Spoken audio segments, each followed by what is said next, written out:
Hey everyone, welcome back to Try Not to Sleep. I'm your host, Ethan Brooks, and as always, we're here with another calm, slightly boring story from history to help you unwind. Tonight, we're diving into a strange question pulled straight from ancient Sumerian records. Who, if anyone, might have been hunting the Anunnaki before they ever set foot on Earth? All right. Get comfortable, and let's see how far you make it before you fall asleep. Most people picture ancient cities rising layer by layer. Temples, palaces, and bustling streets stacked on the bones of the past. But what if the real story is buried much deeper? Recent ground-penetrating radar surveys at Uruk flipped the script. Instead of ceremonial platforms or grand avenues, researchers found something unexpected. Massive fortifications hidden beneath centuries of urban growth. These aren't just city walls. The structures form interlocking perimeters, some so thick and complex, they look more like military bunkers than anything built for show. So, why would the earliest builders pour their energy into defense, not display? The usual explanation is simple. Ancient cities needed protection from raiders. Walls kept out enemies and made a statement. This place is strong. Don't mess with us. Except there's a catch. The oldest layers show no sign of siege damage, no evidence of warfare, and, most surprising, no alignment with astronomical events or sacred geometry. Construction here was fast, almost frantic, as if time was running out. That's not how ceremonial cities usually grow. Some archaeologists, like Dr. Lena Kadri at the 2019 Uruk excavation, suggest a different motive. She points to the uniformity and depth of the walls, arguing they were built to withstand something more than human aggression, maybe even environmental or cosmic threats. There's more.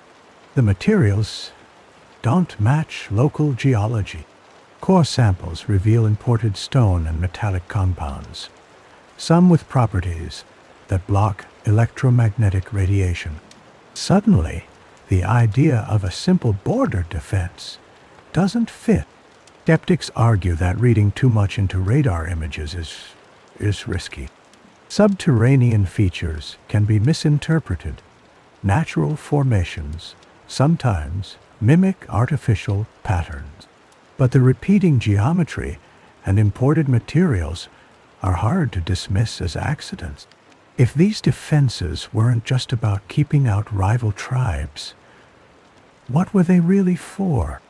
And if every layer of Uruk hides another ring of secrets, what else have we missed beneath our feet? Most ancient city ruins start with a temple or a palace at the center, right? That's what textbooks say. But dig down through the oldest layers at Eridu, Uruk, or even Mari, and something else comes up first. Massive defensive walls. Not just any walls. Perimeter systems built with a sense of urgency. Archaeologists expected to find ceremonial platforms, maybe some early shrine.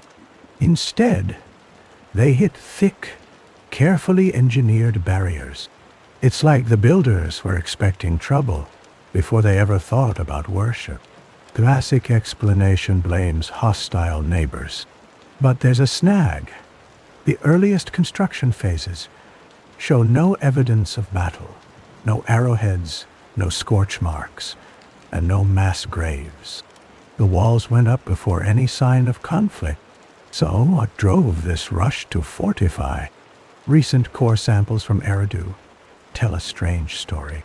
The stone and clay don't match anything local.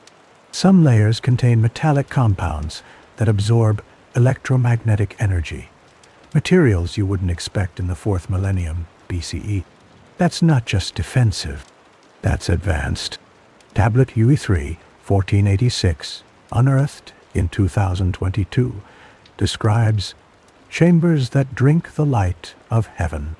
The language matches what we'd call stealth technology. Structures designed to hide, not just withstand attack. But why hide if you're only worried about humans? Some researchers, like Dr. Cadre, think these sites were built as emergency shelters against cosmic events. The Sumerian king list even mentions rulers dwelling in deep places during skyfire. That's not the language of border skirmishes. Still, critics say this all sounds too much like science fiction. Maybe imported materials were just a sign of trade, and the chambers are poetic metaphors. Ancient texts are easy to misread when you want to see something extraordinary. Except the pattern repeats across sites separated by hundreds of miles, and even continents. If defensive architecture always comes first, what were these people running from? And why does the same blueprint show up in places that supposedly never met? Most timelines say civilization started with temples, then grew outward, but the evidence keeps stacking up the other way around. At Eridu, Uruk, and even sites under Hopi land, the oldest layers are all about defense, walls, domes, and sealed corridors. So why would societies with no known enemies build like they're under siege? The usual answer is that early settlements were small, vulnerable, and needed to defend against wild animals or rival clans. Except the scale doesn't fit. Some of these walls are so thick and engineered, they could shrug off more than just a raid. No ceremonial center, no market square, just perimeter after perimeter. And this isn't just a Sumerian thing. Ground-penetrating radar at Uruk, core samples from Eridu, and even geological surveys beneath ancient Hopi sites all show the same pattern. Fortifications first, everything else later. That's not how the textbooks describe the birth of cities. Then there's the material.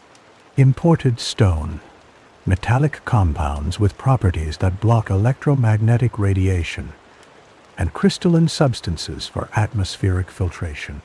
These aren't just defensive, they're over-engineered for something beyond ordinary threats. So, what were they expecting?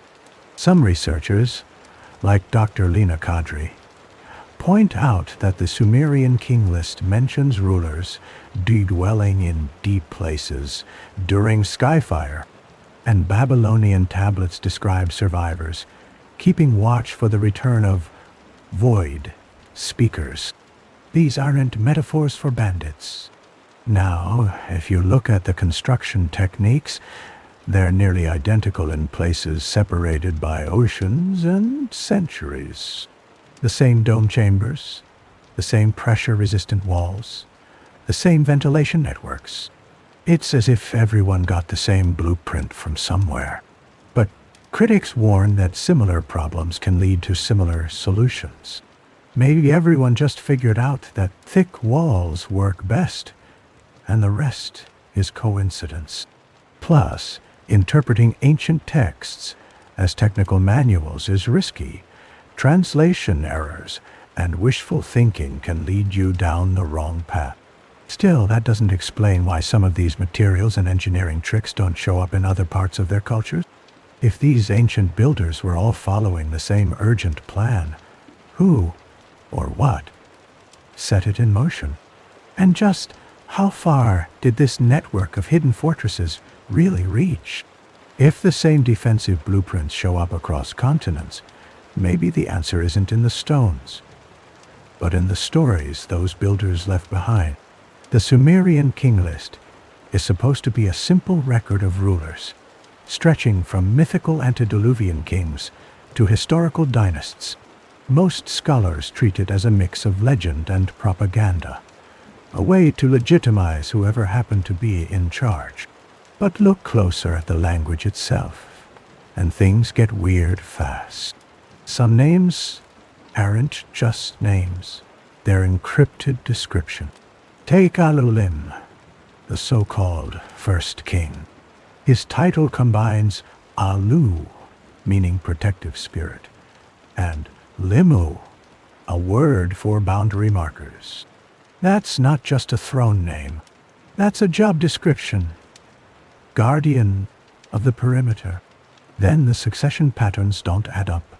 Linguists like Dr. Naram Jashu noticed abrupt shifts in dialect and syntax between rulers.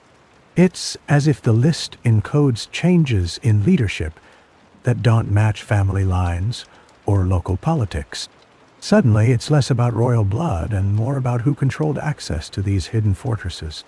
One entry even describes a ruler dwelling in deep places during skyfire. Not exactly a coronation. It sounds more like a crisis protocol, a handoff of authority in the middle of disaster. So what if these kings weren't just figureheads, but stewards of a global security system? There's a catch, though. Some experts argue these linguistic quirks are just the result of centuries of scribes copying and miscopying names. Over time, mistakes pile up, and patterns emerge where none were intended. Plus, the king list is a patchwork, surviving in different versions with plenty of gaps and contradictions. Except, even with the errors, the same core terms for shelter, guardianship, and refuge keep popping up across tablets found in Eridu, Kish, and even Marido. If the king list is a coded record of emergency leadership, what kind of threat forced these handovers in the first place? And how did these hidden lineages shape the next chapter of civilization? So if the king list tracks emergency rulers, not just dynasties, what triggered those emergencies? The oldest Sumerian myths are supposed to fill in the blanks, especially the tales of Enlil carving out dominion over Earth. The story goes that Enlil descended, established order, and set humanity to work. His journey marks the start of civilization, at least according to the tablets.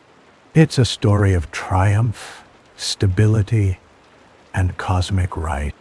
But the details don't all line up. When you read closely, Enlil's dominion isn't about building temples or celebrating festivals.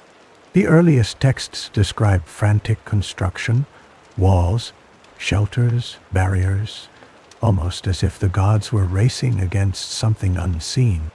There's barely a mention of ceremony or ritual in these first accounts. Then there's the language. Terms like Salutu in the Mari archives, usually translated as dominion, actually mean seeking shelter. That's not conquest, that's survival. It doesn't stop there. The Kishmaya text, dug up in 2017, describes the Anunnaki's arrival as a flight from danger, not a triumphant landing.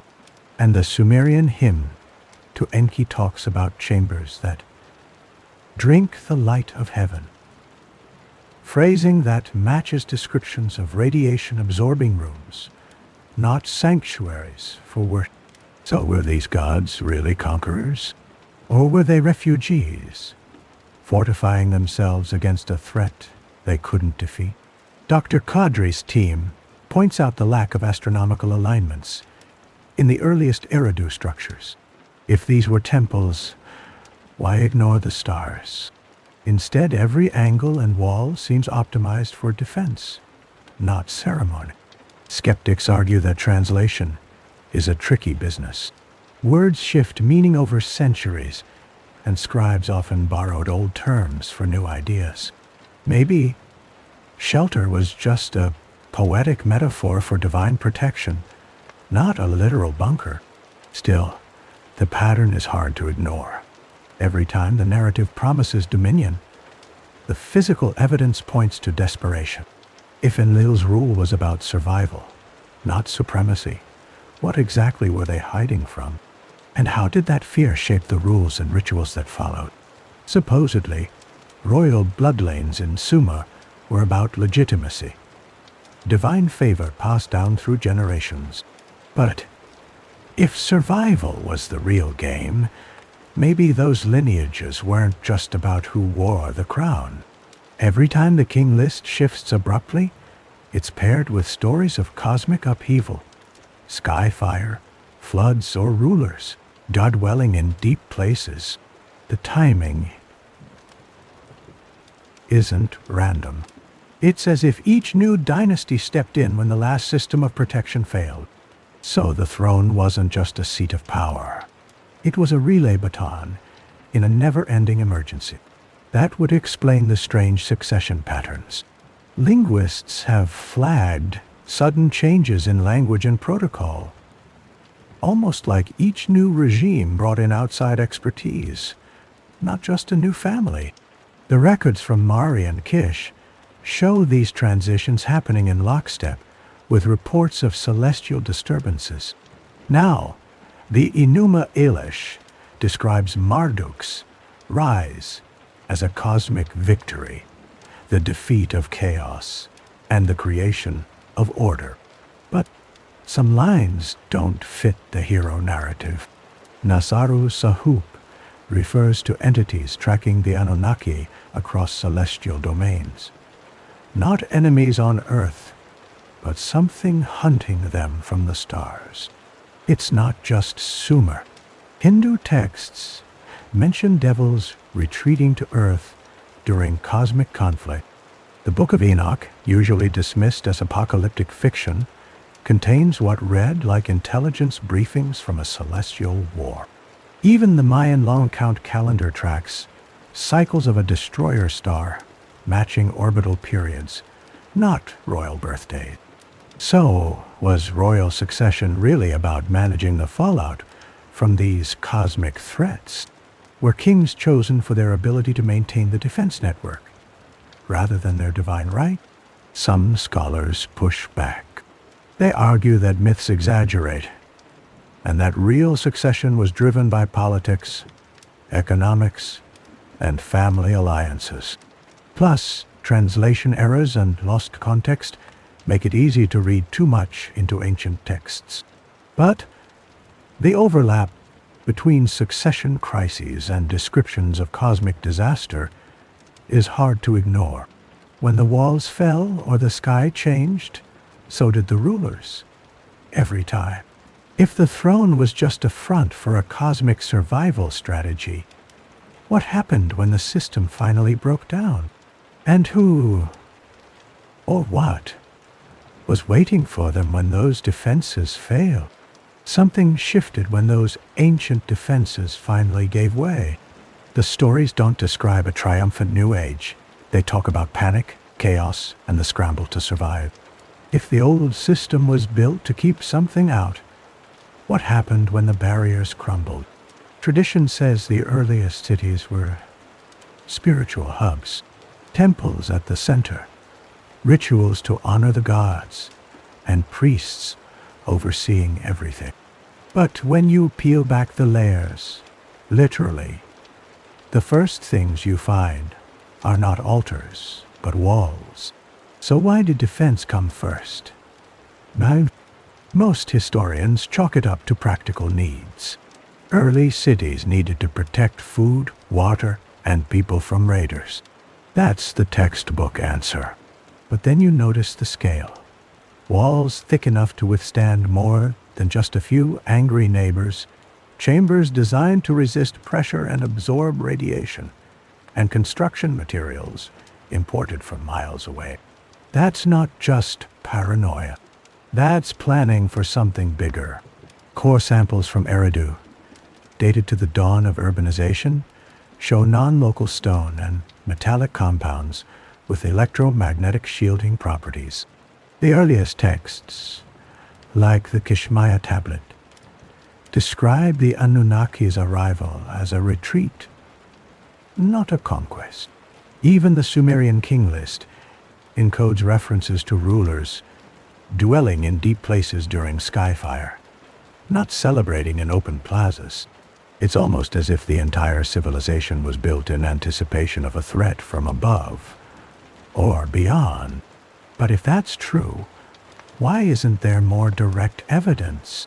Critics argue that fortifications are universal. Every city needs them, and imported materials could just mean trade. Plus, ancient languages are slippery. Metaphors for spiritual danger can sound like descriptions of physical disaster, except the pattern repeats. From Mesopotamia to Mesoamerica, the oldest structures are always defensive, never ceremonial. And the stories that survive talk more about hiding and surviving than worshiping or ruling. So, if the first priority was always survival, what exactly were they so desperate to keep out? And when the defenses failed, did any warning or any memory make it through the collapse? At Eridu, the story is supposed to start with the stars. Every ancient site gets measured for alignments, solstices, equinoxes, the path of Venus. But when archaeologists mapped Eridu's oldest layers, the lines pointed nowhere special. No solar axis, no lunar markers, just walls, thick, straight, and fast. Textbooks say early cities grew up around sacred centers, with construction timed to celestial events. Except the first phase at Eridu looks like a construction sprint. Foundations were thrown down in weeks, not seasons, with no regard for the heaven. It's as if the builders didn't have the luxury of waiting. Excavation records from the 2021 season show a jumbled sequence of building phases, some overlapping, others abandoned midway. The only clear pattern is urgency. Defensive trenches and perimeter walls came first, with living quarters squeezed in later, almost as an afterthought. So what was the rush? The imported stone, quarried from distant hills, arrived in massive quantities. Metallurgical analysis found trace elements that block electromagnetic waves, a feature way beyond what's needed for animal-proofing a village. That's not a coincidence. Dr. Lena Kadri, who led the dig, noted the absence of ceremonial platforms or astronomical markers. She called it a settlement built for survival, not celebration. The layout is all about layers of defense, not lines of sight. But why ignore the sky? Most ancient builders obsessed over cosmic cycles. Some researchers argue that the lack of alignments could be due to erosion or later construction, wiping out the original intent. Maybe the evidence just hasn't survived. Except the untouched foundations are still there, measured, scanned, and mapped. The orientation is random, not ritual. If Eridu's founders were racing to finish before something arrived, what forced their hand? And if the sky held no promise of safety, what did they see? Coming from the darkness. Most ancient ruins are crowned by temples, but not Eridu. When you peel back the layers, you don't find altars or processional ways. You find chambers sealed by stone, corridors twisting deep underground, and walls that could shrug off more than just a battering ram. Supposedly, these were the first houses of the gods. That's what the old texts say, but none of the earliest structures fit the pattern of a ceremonial center. There's no grand entry, no space for crowds, and no sign of offering. Instead, the layout is all choke points and dead ends. So, what were these people really building? Archaeologists expected to find the usual. A ziggurat, maybe a plaza for rituals. But the oldest blueprints are all about containment. Thick walls, pressure-resistant domes, and ventilation shafts lined with crystalline filters. Features you'd expect in a fallout shelter, not a temple. Then there's the evidence from the core samples. The stone comes from quarries miles away, and the metallic compounds embedded in the masonry can absorb electromagnetic radiation. That's not just overkill for a city wall. It's a fortress against something invisible. Tablet U3 1486, found just a few meters from the main gate, describes chambers that drink the light of heaven. The phrase isn't poetic. It matches the physical evidence. Rooms engineered to block or absorb some kind of energy. But if these were just temples, why build them to withstand pressure, radiation, and intrusion? Some researchers argue that the walls are just a sign of paranoia, or maybe a response to some long-lost enemy. Others say imported materials could have been for prestige, not protection. After all, ancient societies loved a good display of wealth and power. Except no one ever found the altars or iconography you'd expect in a showpiece. Just more barriers, more sealed doors. If these chambers were meant to keep something out, or maybe keep something in, what exactly were they preparing for? And what did the builders know that were still missing, buried in the stone? So, if those sealed chambers weren't just about defense, maybe the answer is hiding in the oldest stories, where the lines between gods and enemies blur.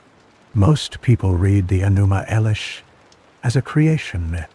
Marduk battles chaos, wins, and the world is born. Simple enough, but tucked inside the text is a phrase that doesn't fit. Hub. Most translations gloss over it, calling it a storm or a force. But the literal meaning is stranger. Mother of those who gather in pursuit. Not a storm. Not a weapon. A source, or maybe a leader, of relentless hunters. That flips the narrative. Instead of Marduk fighting a faceless chaos, the story hints at something organized. Something with a hierarchy. The mother isn't nurturing. It's commanding. So, what were these pursuers chasing? Some researchers, like Dr. Shira Alon at the Institute for Ancient Near Eastern Studies, argue that Hub refers to a cosmic intelligence, a kind of matriarch orchestrating attacks across celestial domain. It's not just poetic language. It's a tactical description.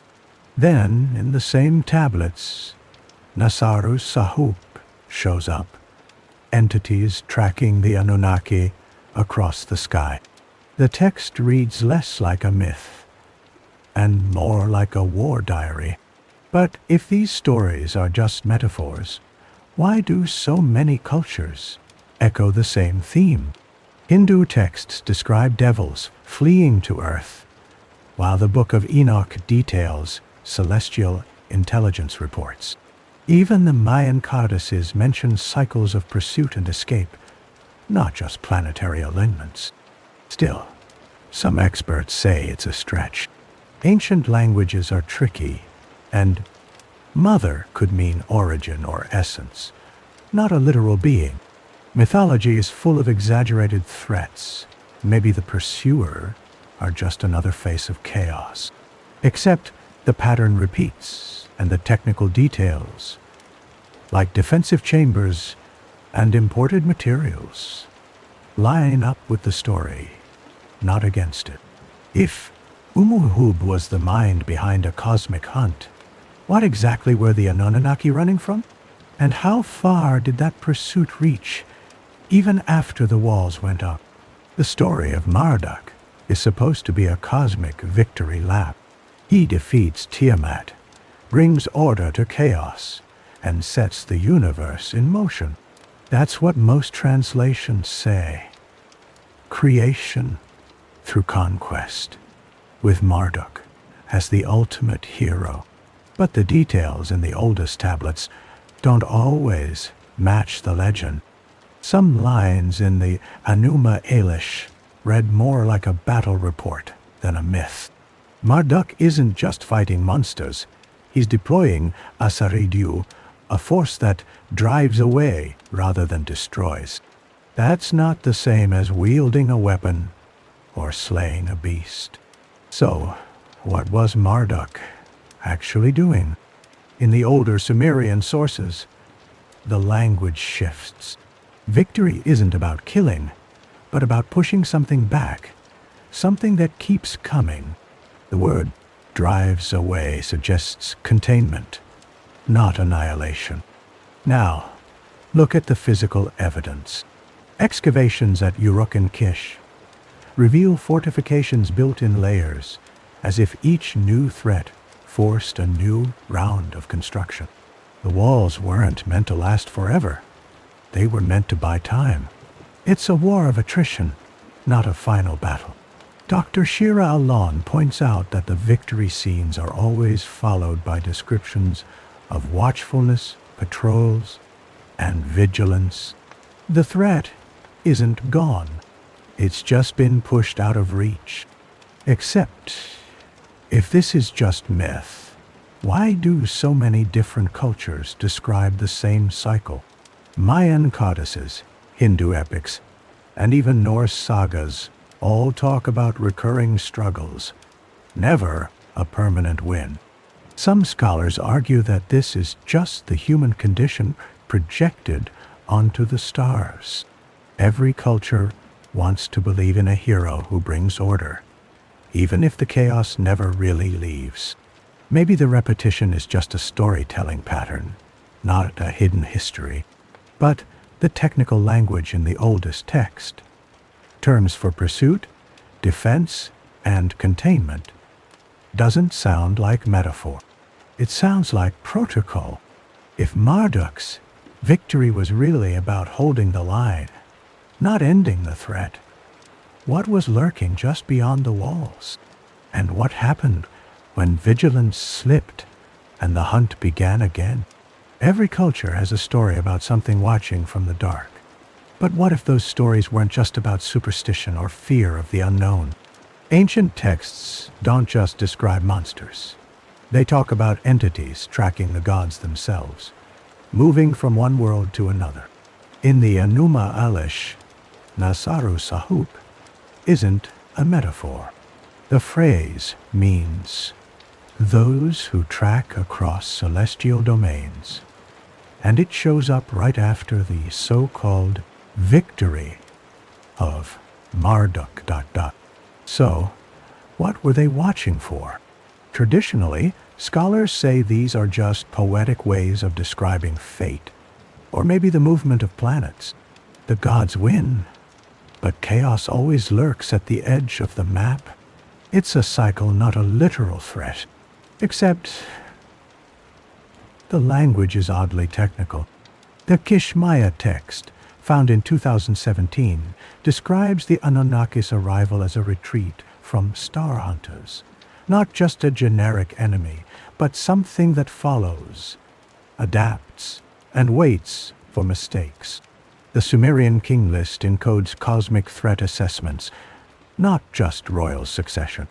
Even the Mayan long count calendar tracks cycles that match the approach of a destroyer star, 13 Baktun, lining up with orbital periods, not religious festivals. It's as if someone was keeping score. Then there's the physical evidence. Assyrian texts describe Ainusa Samosabuti, eyes that can see across layers of space. Some interpret this as myth, but recent excavations at Uruk uncovered artifacts with alloy compositions that don't match anything else from the period. Metallurgical analysis found properties consistent with electromagnetic stealth, technology designed to avoid detection, not just resist attack. But if these stories are just allegory, why do the details match across continents and centuries?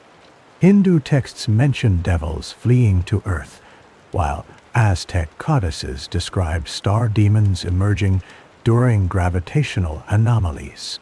Skeptics push back hard. They argue that similar fears produce similar stories, and that technical language is just a quirk of translation. Ancient societies love to dress up their anxieties in cosmic terms. Still, the overlap is hard to ignore, especially when the same construction techniques and encoded warnings show up in places that supposedly never communicated. If these entities were tracking across planetary domains, how did ancient builders know when the hunt would begin again? And what signals did they leave behind for those who would face the next cycle? Most people still picture the Anunnaki as ambitious colonists, arriving in summer to claim land, mine gold, and establish their rule. That's what the old translations say. The gods descend, civilization begins, and the rest is history. But the Kishmaya tablets tell a different story. Instead of conquest, the earliest lines describe a frantic escape. The Anunnaki flee from the jaws of the sky, seeking shelter in the deep places of the earth. Not a triumphant landing, more like a last-ditch landing. They weren't coming to rule. They were running to survive. The language is desperate. Terms usually translated as establish dominion actually mean secure refuge or seek shelter. It's not about building an empire. It's about hiding from something that's still out there. So why did this story get lost? When the tablets were first unearthed in 2017, scholars assumed the unfamiliar phrasing was just a scribal error or a poetic flourish. But as the translations improved, the tone stayed consistent. Fear, urgency, and a sense of being hunted. Then, the physical evidence started to line up. Construction at Eridu and Uruk was hurried, with defensive walls thrown up before any temples or palaces. The king list references rulers, dwelling in deep places during skyfire, not celebrating victories or founding cities. Even the ventilation shafts and pressure-resistant domes suggest a society bracing for something catastrophic, not planning for a golden age. It's a reversal. The gods weren't masters. They were refugees. Now, some historians push back. Maybe flight from danger is just a metaphor for environmental disaster or social upheaval. After all, ancient texts are full of exaggerated threats and cosmic drama. But the details are stubborn. The same story repeats across continents and centuries, and the technical language doesn't sound like myth. It reads like a survival manual. If the Anunnaki were hiding, not conquering, what exactly forced them underground? And how did their fear shape the world they left behind for us to find? Most people think the Maya were obsessed with the sky, but only in the sense of tracking planets, eclipses, and the passage of time. Their codices are packed with tables, Venus cycles, lunar months, solar years. The mainstream view is that these records were all about farming, ritual, and keeping the calendar in sync with the heavens.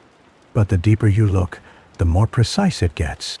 The Mayan long count doesn't just mark years. It predicts cycles of cosmic movement with uncanny accuracy. The 13 Baktun cycle, for example, lines up almost perfectly with the orbital period of a theoretical destroyer star. Some researchers claim haunted ancient myth.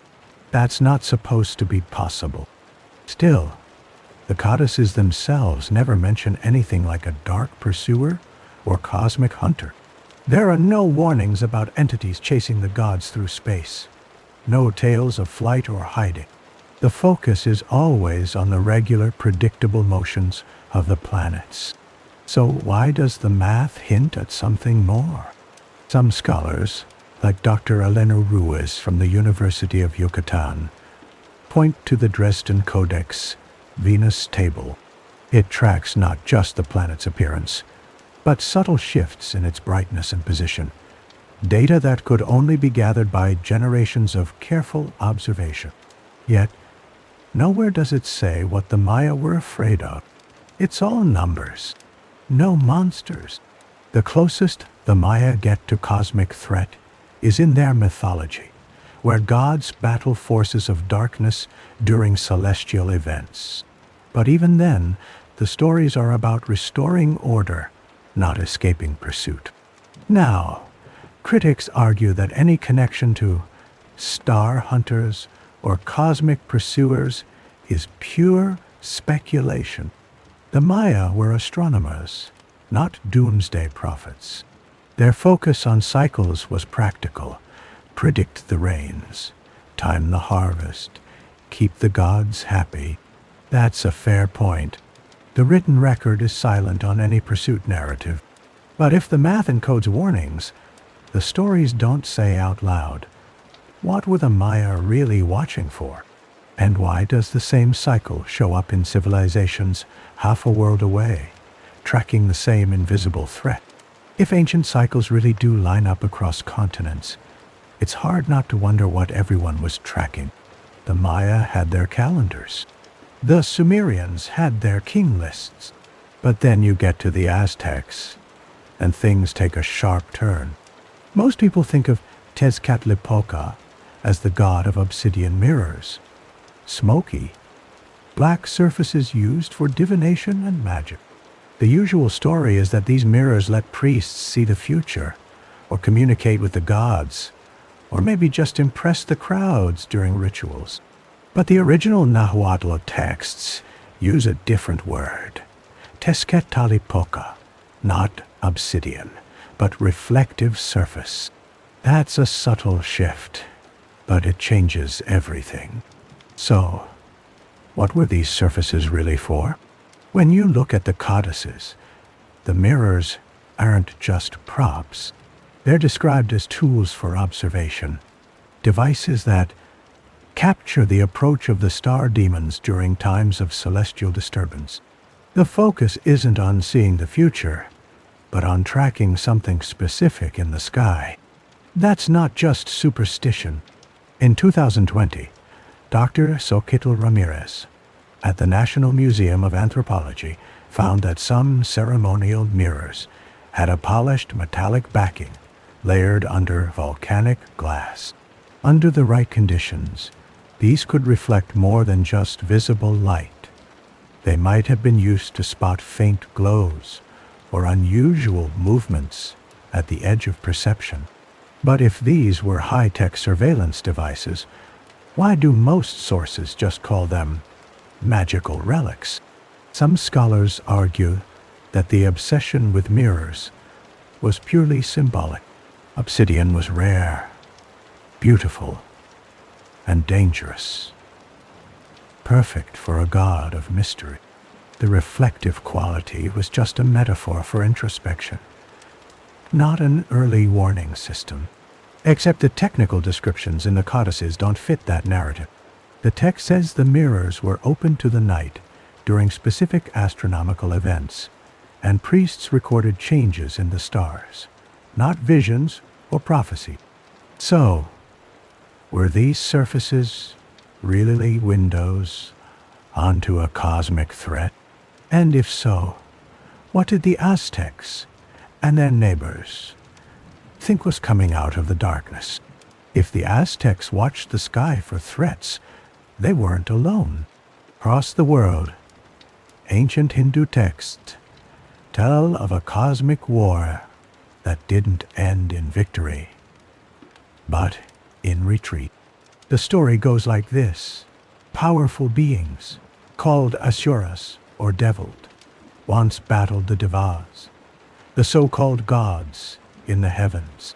The conflict raged until the Asuras, outmatched, abandoned the skies and sought refuge on Earth. Not exactly the triumph you'd expect from a myth. The Puranas and Mahabharata describe these beings tunneling underground, building hidden cities, and using advanced technology to shield themselves from detection.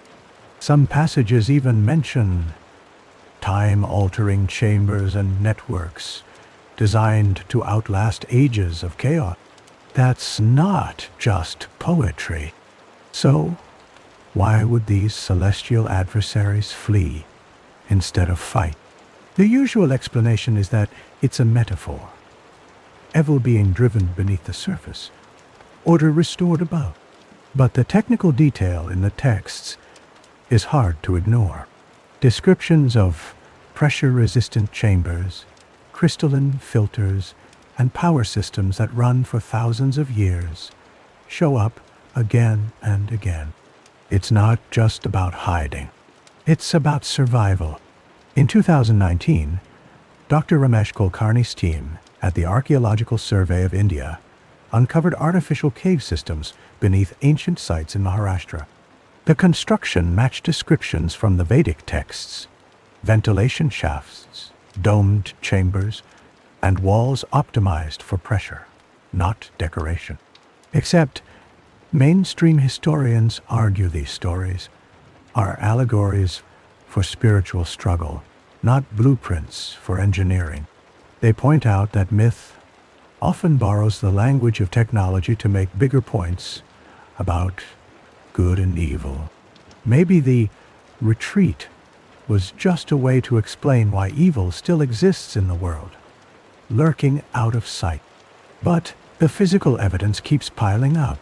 The same design principles appear in ancient sites from India to South America, with no clear path for direct contact.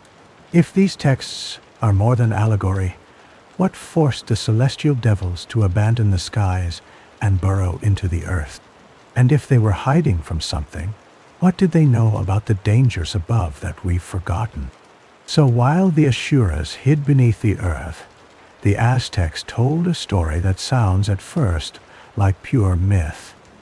Tezcatlipoca, the eternal battle between light and darkness. Most people think of it as a cosmic drama, sun gods fighting shadowy rivals, day chasing night, order struggling against chaos. But there's a detail that doesn't quite fit. Tezcatlipoca isn't just about the sun and the underworld.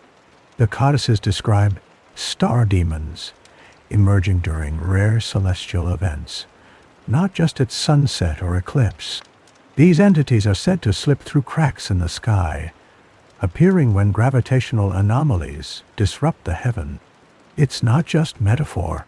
The timing lines up with recorded astronomical cycles, like the 52-year calendar round, and the approach of certain dark stars in the night sky. So, what if this wasn't only a story about morality, but a coded warning about real cosmic threats? In 2020, Dr. Xochitl Ramirez analyzed Aztec mirrors, Tezcatlipoca, and found layered construction with metallic backing. Some of these mirrors could reflect infrared and ultraviolet, not just visible light. Priests used them in night ceremonies, tracking faint glows and sudden movements among the stars. That's not just theater. Aztec records mention the swallowing of the eyes, a phrase echoed in Egyptian and Sumerian texts describing chambers that block or absorb light. It's as if the same defensive technology and cosmic fear traveled across oceans, disguised in different mythologies. But critics say this is all overinterpretation. Myths love grand oppositions, light versus dark, good versus evil. Maybe the mirrors were just ritual objects, and the star demons nothing more than cautionary tales for a superstitious age. Except the technical details in the artifacts and the timing of the ceremonies keep pointing back to something more concrete. An organized response to recurring, observable phenomena. If the Aztecs were really watching for more than just sunrise, what did they expect to see when the sky turned strange? And how did these warnings ripple out to other cultures facing the same darkness? Legends from Sumer to Mesoamerica talk about things that move in the night sky. Gods, demons, omens. But then you hit a phrase like Nasaru Sahub in the Anuma Elish, and suddenly the story shifts. This isn't just a poetic name for chaos. The translation is blunt: those who track across celestial domains. So, what exactly were these entities tracking? The accepted view is that ancient people saw patterns in the stars and spun stories to explain them. Planets wander, comets flare, eclipses darken the sun. Myths filled the gaps. But the details in these texts get weirdly specific. Nasaru Sahub isn't a comet or a wandering planet. It's described as a presence moving with intent, following the Anunnaki from world to world. That's not just cosmic weather. The Sumerian king list, supposedly a record of dynasties, includes encrypted warnings about watchers in the void. Babylonian tablets mention survivors maintaining a lookout for the return of exiled void speakers. Even the Maya and Aztecs, on the other side of the world, built rituals around cycles when star demons might reappear. It's as if everyone was watching for the same thing. In 2022, Dr. Lena Kadri's team at Uruk found cuneiform tablets describing eyes that see through layers of space. These weren't metaphors for wisdom. The tablets detail protocols for detecting stealthy threats, entities that could slip past normal senses. Except, if these were just stories, why the technical language? Why protocols, not prayers? Some scholars say it's all allegory. Maybe tracking means fate or destiny or just the relentless march of time. Cultures love to personify what they fear, but the specificity of the warnings and their spread across continents make it hard to chalk up to coincidence. If Nasaru Sahub was a real threat, how did knowledge of it travel so far, so fast? And if these watchers really did cross the sky, what signal were ancient cultures waiting for before sounding the alarm? If knowledge of cosmic threats crossed continents, it didn't happen by accident. The clues are buried in language.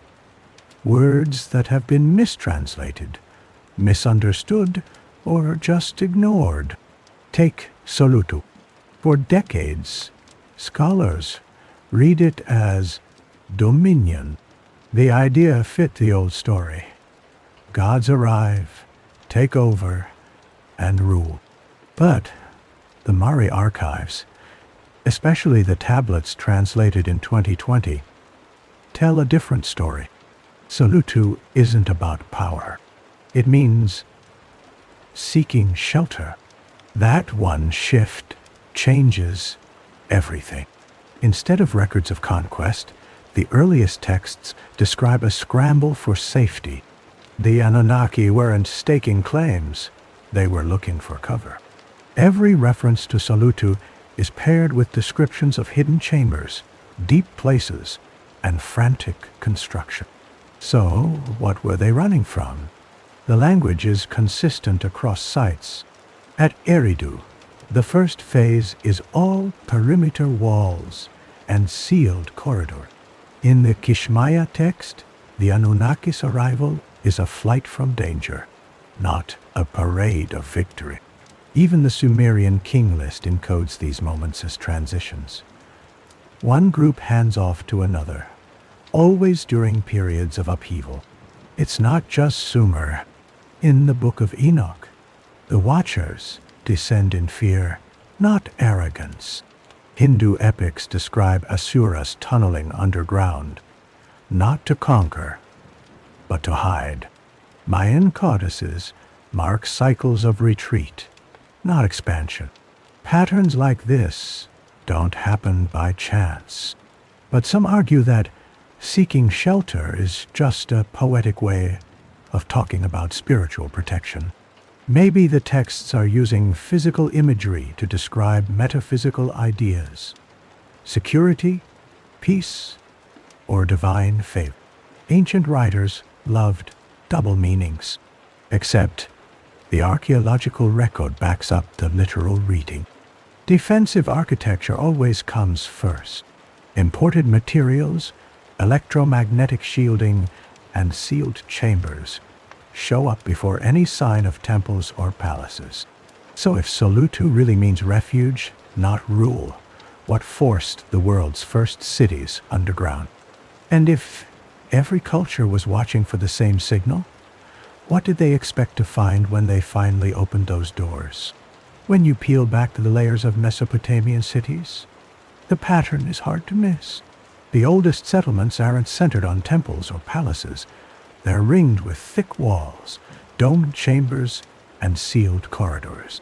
That's not what most people expect from the so-called cradle of civilization.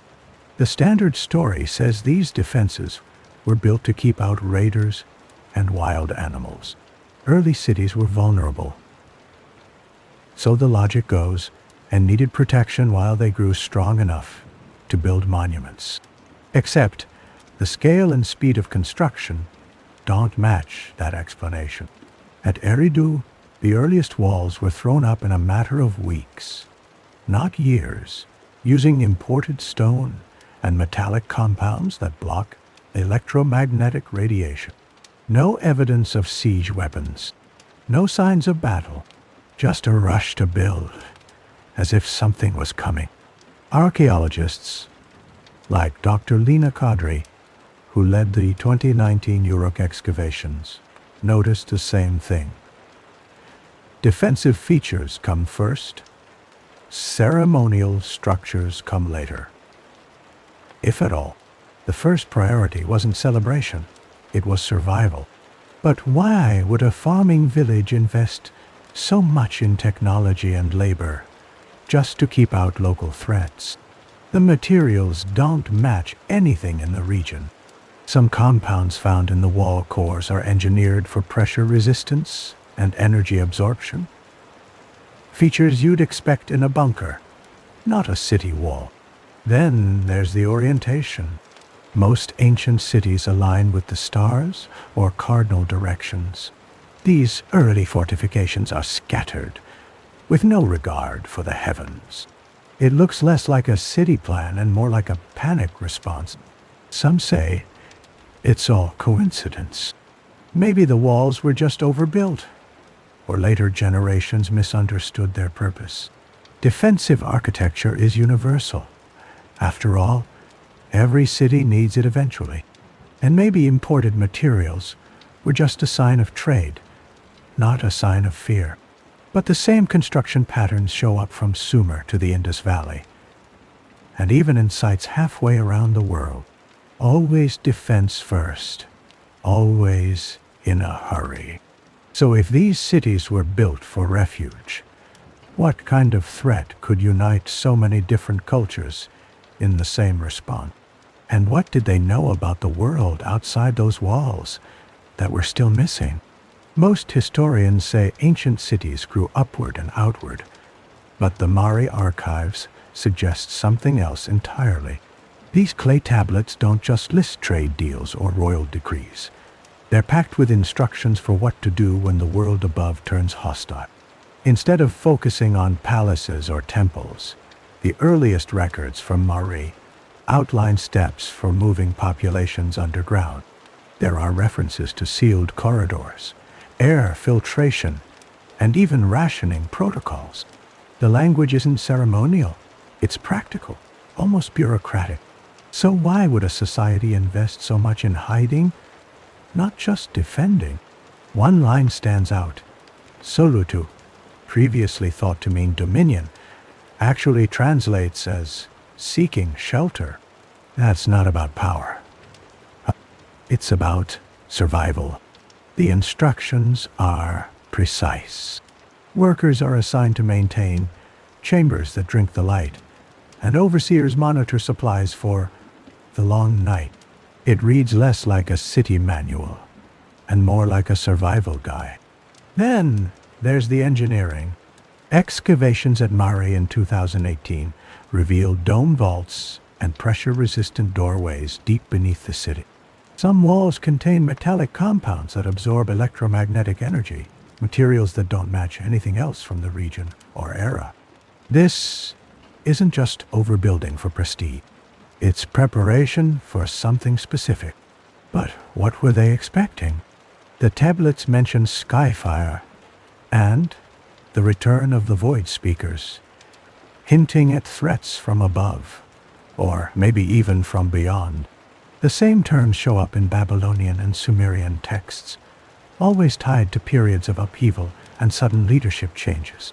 Skeptics argue that these are just metaphors for political chaos or natural disasters.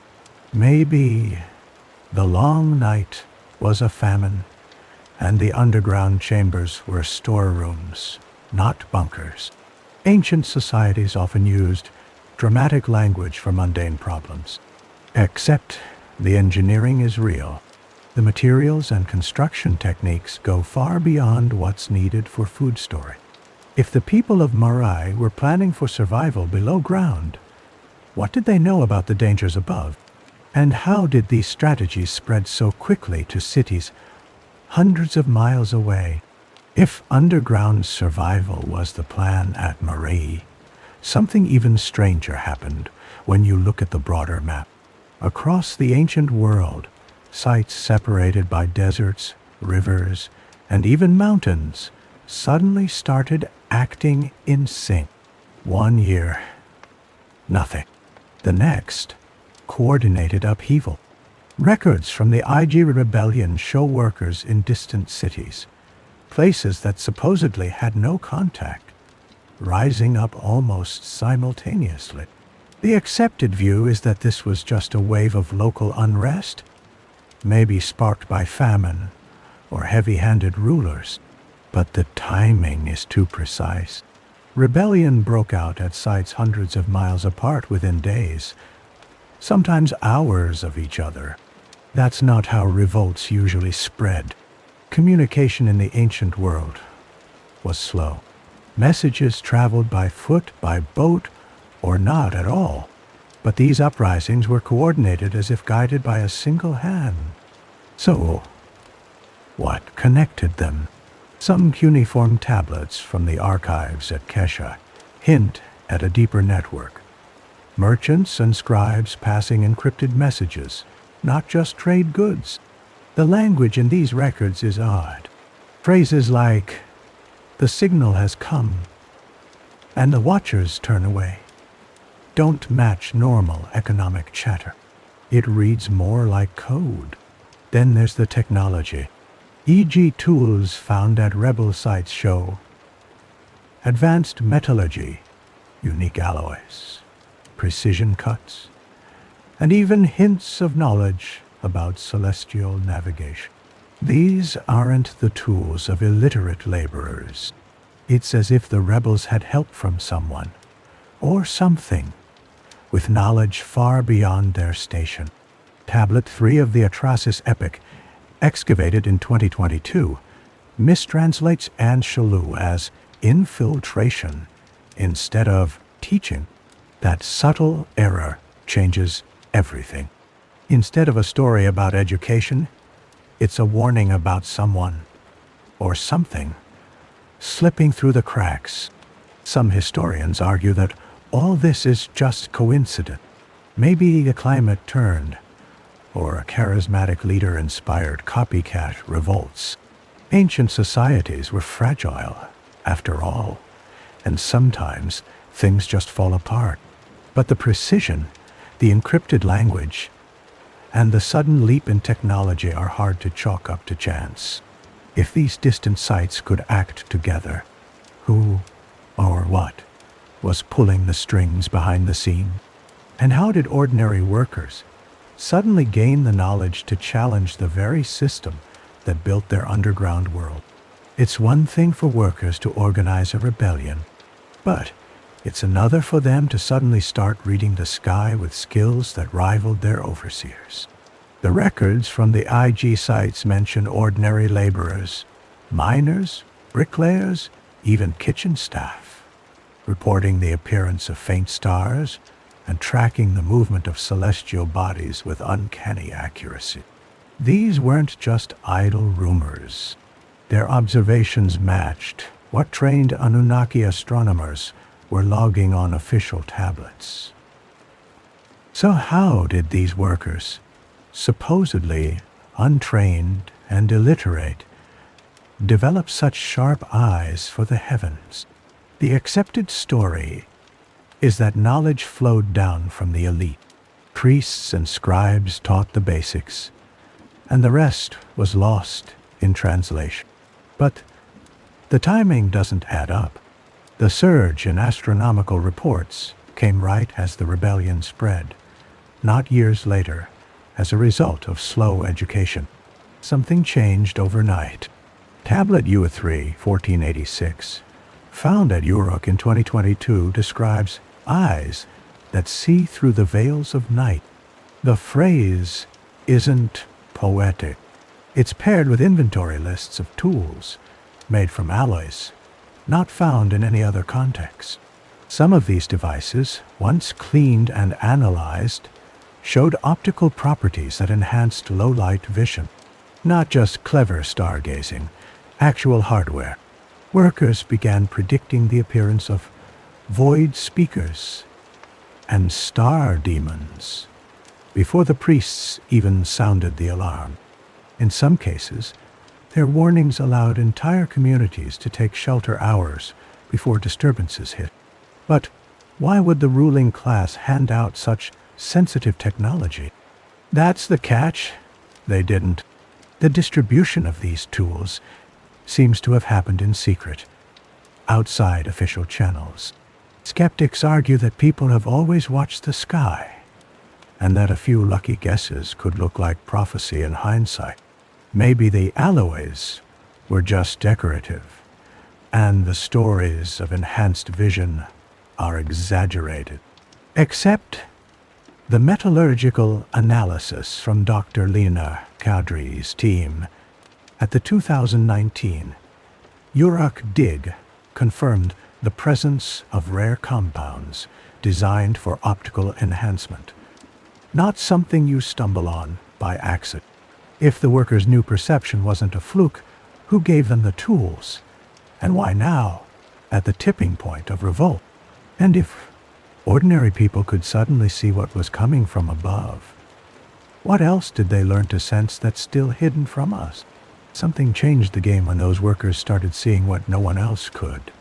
The records call it Anusa Samosabuti, eyes that could pierce through layers, not just of night, but of reality itself. The official line says this was a metaphor for vigilance. Priests and overseers were supposed to be the watchful ones, always alert for threats from above or below. But the descriptions in the tablets are too specific to brush off as symbolism. These eyes weren't just about watching the horizon. They could perceive across multiple layers of space, according to the Assyrian texts. That's not just poetic language. Inventory lists include lenses, polished stones, and what look like early prisms or filters, all cataloged alongside ration logs and emergency protocol. So, who built these devices? The tools themselves don't match standard Anunnaki craftsmanship. Metallurgical analysis from the 2019 Uruk dig showed alloys with properties that bend and split light in unusual ways. Materials that weren't used in any known ceremonial or decorative objects from the same era. That's a smoking gun. Tablets from the rebellion period mention workers using these eyes to spot disturbances before they became visible to the naked eye. Some even recorded changes in the sky that matched later astronomical events. Comets, sudden flares, or unexplained dark patches. It's as if someone wanted the workers to see what the authorities couldn't or wouldn't acknowledge. But why now? The timing is suspicious. These vision tools appear just as the rebellion gains momentum, as if someone was arming the underclass with knowledge, not weapons. The official story is that these were just lucky finds or misunderstood trinkets. Maybe the workers stumbled on a cache of old relics and started making up stories about their powers. Except the technical specs don't fit that narrative. The alloys and optics are advanced, and the distribution is too widespread to be random chance. If these eyes let ordinary people sense dangers hidden in plain sight, what else were they able to detect? Threats that even the gods might have missed. And if vision could be engineered, was there another sense waiting to be unlocked, just beneath the surface? If the workers' vision was enhanced, maybe their hands were too, shaping the very ground beneath their feet with materials that shouldn't have been there. Dig teams at Eridu and Uruk expected to find mud brick, river stone, and the usual local clays. That's what every textbook says built the world's first cities. But the core samples told a different story. Some of the deepest layers held stone sourced from quarries over 200 kilometers away. Not just any stone either. This stuff was denser, with inclusions of rare minerals never found in the region's geology. Then came the metallic traces. Spectrographic analysis picked up compounds that block electromagnetic radiation, materials that don't occur naturally in Mesopotamia. These weren't scattered by accident. They were layered, almost as if someone was engineering the walls for a purpose beyond simple defense. That's not what you expect from a culture supposedly just learning to stack bricks. The construction looked more like a modern bunker than an ancient city wall. So, who brought these materials here? And why go to all that trouble when easier options were everywhere? Dr. Lina Kadri's team, working at Eridu in 2021, found that the imported stone was cut with a precision that didn't match local tools. Some blocks even showed marks of alloy blades, tools that, by all accounts, shouldn't have existed yet. It's almost as if the builders had access to a supply chain and technology hidden from the official record. Now, critics argue that trade routes were more advanced than we think. Maybe the rare stone and metals arrived through barter, and the unusual construction was just a show of wealth or influence. But the pattern repeats at sites with no known trade links, and the engineering is always focused on defense, not display. If the foundations of these cities were built with materials from far away, what else did the builders import? Knowledge, techniques, or even ideas about what was coming. And if the ground itself holds secrets, what might be waiting in the layers we haven't drilled yet? If imported stone and rare minerals were just the beginning, the real surprises started when researchers put ancient Sumerian bricks under the microscope. Spectrographic analysis didn't just confirm the presence of non-local materials. It flagged compounds that shouldn't have existed at all. The readings showed traces of metallic alloys with strange electromagnetic properties. Some absorbed radiation in ways that modern engineers use for stealth technology. That's not what you expect from a culture still figuring out the wheel. So, why would ancient builders lace their walls with materials that block or absorb electromagnetic signals? The usual story is that metals in old bricks are accidental, leftovers from river mud or impurities in the clay. Except the distribution isn't random. The compounds are concentrated in outer walls, domed ceilings, and ventilation shafts, precisely where you'd want to shield against detection or intrusion. Now, the Sumerian hymn to Enki describes chambers that drink the light of heaven. For years, scholars called this poetic nonsense, but the physical evidence matches the description. Rooms engineered to absorb energy, not just keep out rain or heat. In 2021, Dr. Lina Kadre's team at Eridu published their findings. The metallic layers were deliberate, not accidental. Some even showed signs of being melted and poured, techniques that shouldn't have been possible with the tools of the time. It's as if someone was designing these spaces to be invisible to more than just human eyes. But why go to such lengths? Some argue that these readings are flukes. Maybe the compounds formed naturally, or later, contamination skewed the results. After all, ancient sites are complex, and modern pollution can seep deep underground. Still, the patterns are too consistent, and the engineering too advanced to dismiss as coincidence.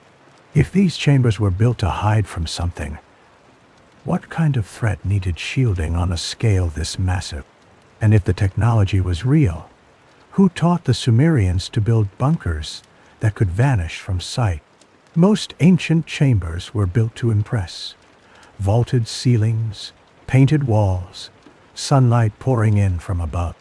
But the oldest rooms beneath Eridu and Uruk were designed to do the opposite. They swallowed light. Step inside, and even a torch seemed to vanish into the stone. That's not an accident. The Sumerian hymn to Enki describes these spaces as chambers that drink the light of heaven. For decades, scholars chalked it up to poetic language, divine mysteries, nothing more. But the engineering says otherwise. Walls lined with metallic compounds, domed ceilings with crystalline inlays, and ventilation shafts that twist and narrow until no outside glow can reach the floor. It's not just darkness. It's deliberate absorption. So, what were they hiding from? The accepted answer is simple. These were storehouses, maybe even early treasuries, meant to protect valuables from thieves or heat. But the construction goes far beyond what's needed to keep out a burglar or the midday sun. Spectrographic analysis by Dr. Lina Kadre's team in 2021 found that the metallic layers in these chambers absorbed not just visible light, but a wide range of electromagnetic frequencies. That's the kind of shielding you'd expect in a modern stealth lab, not a Bronze Age basement. The phrase, "drink the light," suddenly sounds less like poetry and more like a technical manual. Some of the tablets recovered nearby mention eyes that cannot see us and voices lost in the black. The builders weren't just worried about being seen.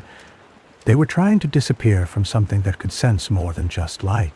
But if this was just about hiding grain or gold, why import rare minerals or use techniques that wouldn't show up anywhere else for another 1,000 years? Critics say the readings might be contaminated. Maybe later repairs or natural processes introduced these metals, and the myth grew up around a simple dark room. After all, not every ancient riddle is a lost technology. Still, the evidence stacks up. The design is intentional. The materials are out of place, and the language is too precise to ignore. If Enki's chambers were meant to erase their contents from the universe, what kind of eyes were they built to evade? And if the gods were hiding, what did they fear might find them in the dark? Some underground chambers were built to keep out the world, but others seem designed to keep out time itself. Archaeologists expected to find storage vaults or ritual spaces beneath ancient cities. Instead, they stumbled on something stranger: sealed rooms with walls thicker than a fortress, ventilation networks lined with crystal, and doors that only open from the inside. So, what's the purpose of a room you never leave? Ancient Hindu texts describe cities of the devils hidden beneath the earth, where time flows differently. 1,000 years in the world above, a single night below. At first, this sounds like pure legend, but core samples from sites in India, Anatolia, and even South America reveal chambers engineered for total isolation. The air inside is filtered, the temperature constant, and the pressure carefully regulated. It's not just about hiding from disaster. Some of these spaces are so well shielded, even modern instruments struggle to pick up a signal. The Dendra temple in Egypt calls them chambers that swallow enemies' eyes.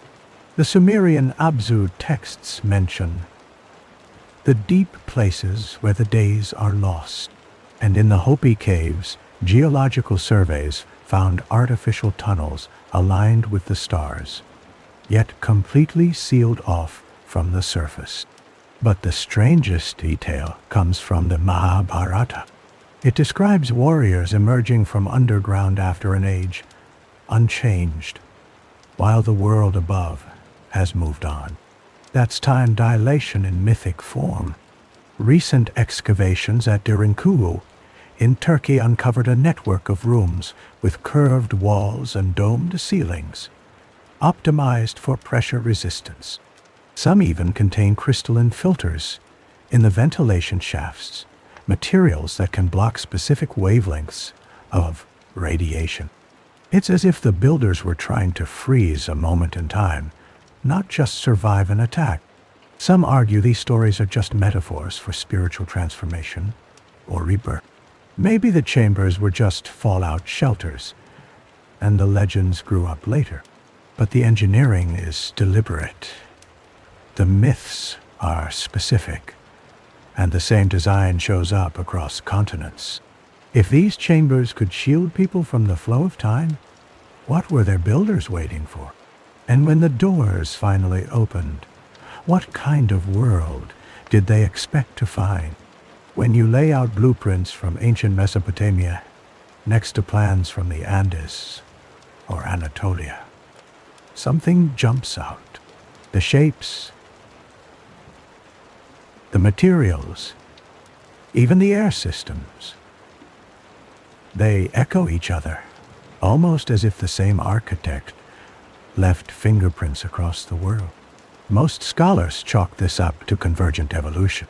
Societies facing the same problems, famine, invasion, natural disaster, arrive at similar solutions. Thick walls, domed roofs, underground tunnels. Simple, practical, universal. But there's a catch. The details are too precise. Ventilation shafts, lined with crystalline filters, show up in India, Egypt, and Peru, sometimes using the same minerals, cut the same way. Dome chambers optimized for pressure resistance appear in sites that supposedly had no contact for thousands of years. It's not just the engineering.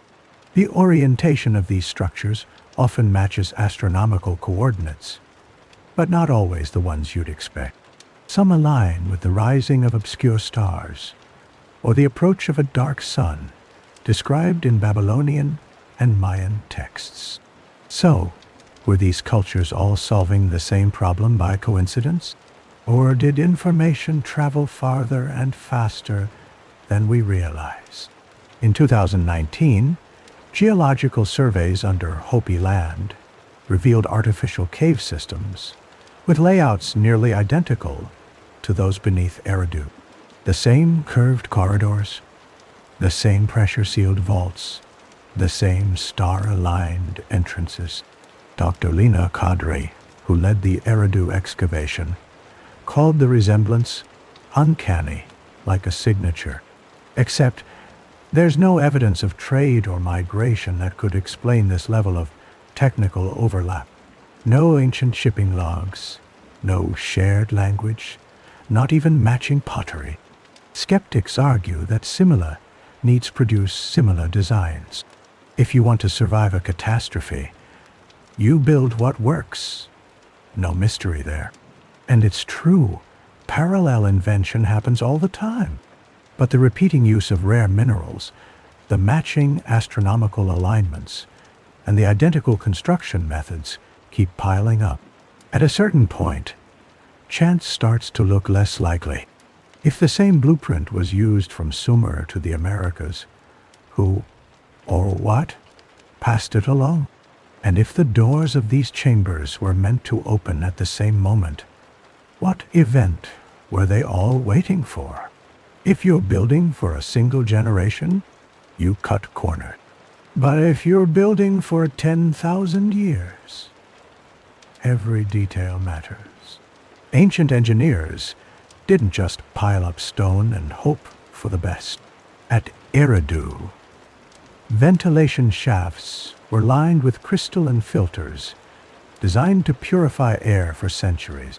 In India and Anatolia, domed vaults were calibrated for pressure resistance, as if the builders expected not just earthquakes, but something even more extreme. Most historians say these features are just over-engineering, maybe a response to unpredictable disasters, or a way to impress rivals with technical prowess. But then you notice the power systems. Some Abzu texts describe energy networks that could run for millennia, using crystalline matrices and geothermal channels. Recent analysis of the Dendra Temple's underground chambers found traces of metallic compounds that absorb and dissipate electromagnetic radiation, just like modern stealth materials. That's not just clever, it's deliberate. The ventilation systems in these sites aren't primitive. They're optimized to filter out toxins, regulate humidity, and even maintain a steady temperature without any moving parts. At Derinkuyu in Turkey, the air still flows through tunnels that haven't been touched in centuries. So, who was this for? The Sumerian king list mentions rulers dwelling in deep places during skyfire. Not a festival, but a crisis. The Book of Enoch talks about survivors maintaining watch for the return of cosmic threats, passing down protocols across generations. It's as if these chambers were built to outlast memory itself. Now some argue that all this is just a fluke of preservation. Maybe the most impressive sites survived because they were the best built, while everything else crumbled. Or maybe later cultures copied what worked without understanding the original purpose. But the technical complexity, the non-local materials, and the global pattern all point to something more. These weren't just tombs or storerooms. They were lifeboats for a planet bracing for the unimaginable. If ancient builders planned for events that might only happen once every 10,000 years, what kind of disaster were they really expecting? And what clues did they leave behind for those who might face it again?